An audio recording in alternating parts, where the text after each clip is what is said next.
Hello, and welcome to Electronic Music Studies.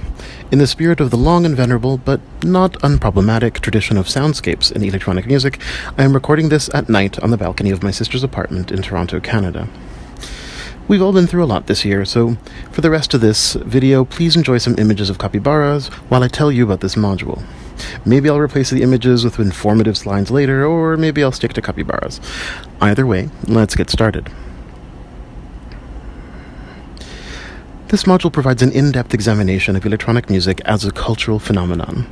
Notably, we will cover both electroacoustic or acousmatic music and electronic dance music, both elite and popular, whether underground or commercial or institutional, and we will be studying them comparatively as parallel and often intertwined musical practices.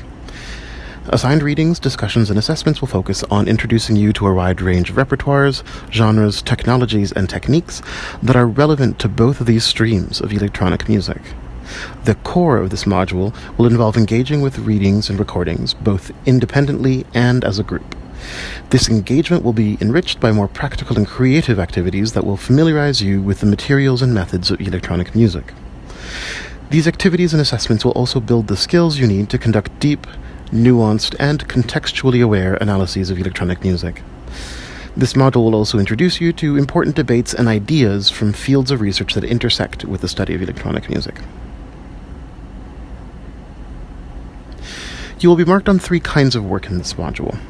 1, weekly reading responses that you will post in discussion forums on Canvas, starting from week 2 that is. 2, a practical project that includes a brief presentation of your work. And 3, a more in-depth research project. You can find more details about the assessments on Canvas, and we'll talk about them in the first week of classes. So, it's 2020, and the world is both literally and figuratively on fire, and it's kind of terrifying to be going back to school. Nobody is 100% okay these days, and it's entirely reasonable to feel overwhelmed, anxious, or lost. Before I delve into more details about this module, let me take a moment here to reassure you that the first 2 weeks of classes will be a soft start.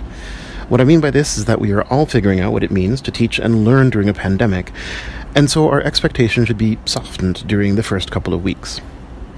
I will keep the workload relatively light and flexible at first, and in exchange for that, I ask for your patience as I deal with any technological and bureaucratic challenges that might arise. Everything is different and strange right now. Everybody is doing their best under difficult circumstances. We need to be kind to each other and to ourselves. Your lecturers are being asked to redesign modules so that they can go online in an instant, and that is reflected in how this module is structured.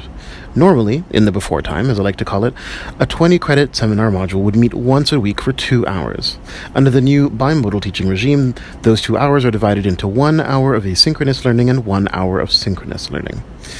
So what do these terms mean? Asynchronous learning means learning that you do on your own time at your own pace. This will usually be a patchwork of short videos, music, blog posts, creative exercises, news reports, images, and maybe even short stories or games.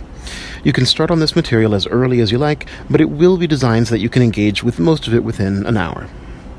Synchronous learning is where everyone in class is learning at the same time, whether that is virtually or in person. This can be a group Zoom meeting or an in-person meeting, depending on the circumstances.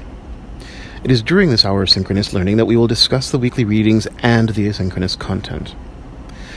In addition to the 2 hours of focused learning, you should plan to spend at least 6 hours per week on academic readings for this module. You will be required to read these texts closely and then prepare a set of reading responses each week, starting in week 2. And these will be posted in the discussion forums on Canvas.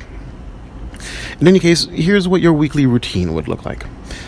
During the week between classes, you would spend about 6 hours looking at and reading your academic readings. On the day before class, you would post your reading responses on those academic readings, and you'd post those in the discussion section on the Canvas page.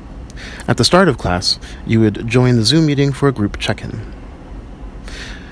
During the first hour of class, you would engage with asynchronous content on your own, and during the second hour of class, you would rejoin the Zoom meeting, being ready to discuss both the academic readings and the asynchronous content. So before I let you go, one important detail. Our synchronous class meetings will not be recorded, in the interest of protecting everyone's privacy. Instead, we will be working on a collective set of class notes, which everyone can use for future study and review.